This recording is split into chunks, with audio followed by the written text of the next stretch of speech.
মই যি হেৰুৱাইছোঁ জীৱনত সেয়া মই কেতিয়াও বুজাব নোৱাৰোঁ। কিন্তু বিহুৰ প্ৰথম দিনাখন মই তেওঁৰ লগত মই সদায় আচলতে কথা পাতোঁ। সেইদিনা মই কৈছিলোঁ, সেইদিনাখন এনেই বিহুৰ দিনাখন আমাৰ প্ৰস্তুতি সদায় প্ৰতি বছৰে বেলেগ হয়। আজি বিয়া হোৱাৰ পিছৰ পৰা এই 23-24 বছৰে মই সদায় দেখিছোঁ বিহুৰ প্ৰস্তুতি কেনেকুৱা।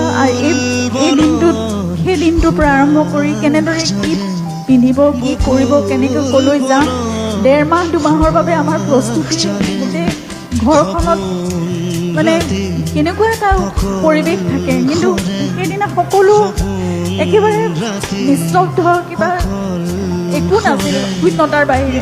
আৰু মই তেওঁৰ লগত কথা পাতি আছিলোঁ। তেতিয়া মই তেওঁক কৈছিলোঁ যে তুমিয়ে দেখোন লিখিছিলা শেষ বুলিলেইতো শেষ নহয়, আকৌ আৰম্ভ হয়। ক'ৰবাততো এয়া চলি থাকিব লাগিব, নতুন আৰম্ভণি হ'ব লাগিব। তোমাৰ মোৰ যাত্ৰা ইমানতে